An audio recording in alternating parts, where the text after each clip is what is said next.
Group dimanapun Anda berada. Salam dahsyat, salam luar biasa, salam perkasa. Pada kesempatan sesi video kali ini, saya akan mereview bagaimana kandang upgrade dari open ke tunnel, di mana kandang seiring dengan perkembangan broiler juga harus menyesuaikan, baik dari sisi sistem ataupun daya topang lain yang mengacu kepada perkembangan ayam broiler modern. Kandang ini awalnya adalah kandang open, dan ketika kita melihat perkembangan broiler yang semakin tinggi, harus menyesuaikan pula dengan tata laksana kandang closed house. Dalam hal ini kita menggunakan sistem tunnel ventilation. Sebagaimana kita ketahui, kandang ini panjangnya sekitar 60 meter, lebarnya 8 meter. Pada waktu masih open cuma diisi ayam 3.500 maksimal sampai 4.000. Namun setelah kita menggunakan sistem tunnel seperti ini, kita bisa menaikkan populasinya hampir 6.500 dengan panjang 60 meter, lebarnya 8 meter. Dan kalau kita lihat, karena awalnya kandang ini open, bahwa antara plafon dengan sekam ini jaraknya hanya 180 cm. Dan kalau kita lihat dari situasi yang ada, justru ada manfaat yang bisa kita dapatkan secara optimal ketika memang tingginya antara plafon dengan sekam ini hanya 180 cm. Artinya volume udara yang ditarik oleh kipas ini tidak sedemikian besar dibandingkan ketika tingginya harus 2 meter. Dengan catatan, monitoring terkait dengan jumlah kipas nyala dan luas bukaan inlet harus sesuai, karena ada beberapa parameter yang harus kita ikuti, di mana setiap kali kita menyalakan satu kipas nyala harus diikuti dengan penambahan area inlet di dalam sistem tunnel ventilasi ini, sehingga akurasi dan juga ketepatan antara perbandingan jumlah kipas nyala dengan luas bukaan inlet harus betul-betul dimaksimalkan monitoringnya, baik di siang hari ataupun di waktu malam hari. Nah, pada waktu musim kemarau di mana suhu malam harinya cukup dingin, kita harus membuat modifikasi tertentu, di mana di area inlet harus kita pasang letter V, di mana letter V ini bertujuan agar kecepatan angin yang mengalir di dalam sistem ini tidak langsung kena ayam, tetapi dia ada di bagian atas, sehingga mampu memberikan dampak ventilasi yang baik, menyuplai ketersediaan oksigen yang optimal, dan yang tidak kalah penting adalah menyedot baik itu amonia, kelembapan, sisa gas buang pembakaran dan sebagainya, gas-gas yang tidak bermanfaat untuk dikeluarkan dari kandang. Sehingga antara jumlah kipas nyala dengan luas bukaan inlet harus betul-betul dimonitor lebih rinci. Dengan hal tersebut, maka ketersediaan udara segar di dalam kandang akan semakin terjaga. A few moments later. Contoh tirai letter V di timur darat. Ini letter V yang sisi kiri. Kemudian ini adalah letter V yang sisi kanan.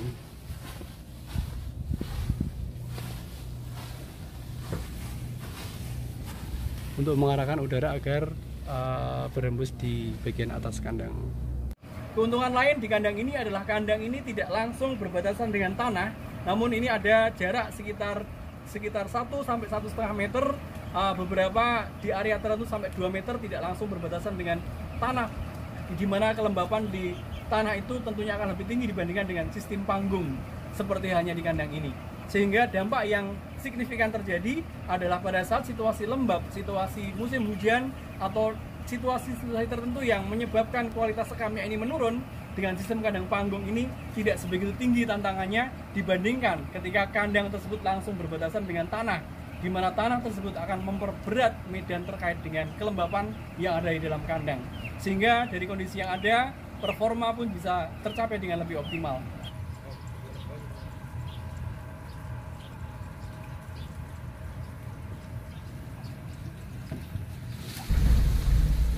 Oke, jadi di kandang ini semuanya adalah kandang panggung, di mana dengan kondisi panggung maka kelembapan yang berasal dari area sawah di sekitar kandang ini bisa diminimalisir, sehingga tingkat kelembapan di dalam kandang bisa lebih kita kendalikan.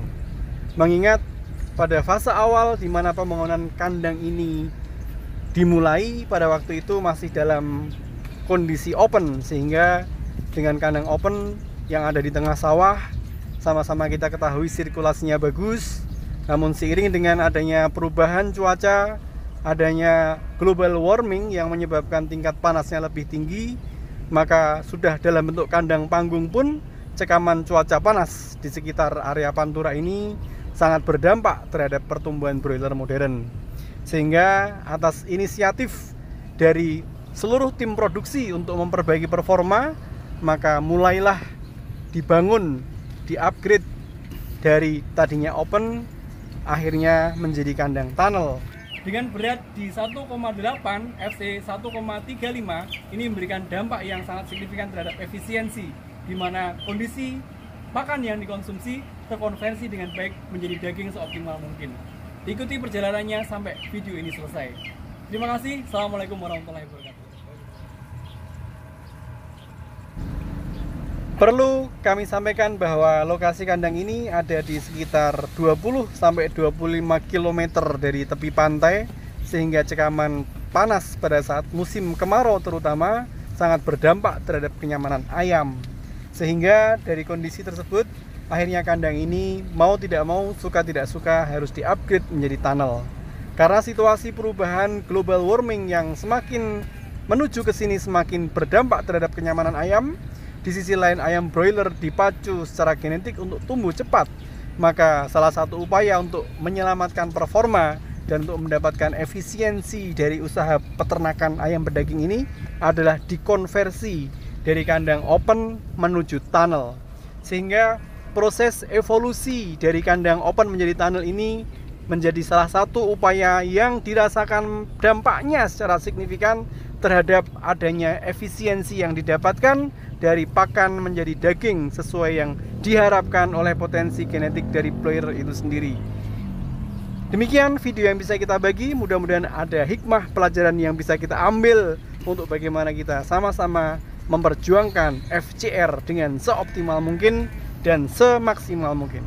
Sampai jumpa di video berikutnya. Assalamualaikum warahmatullahi wabarakatuh. Catch 'em all.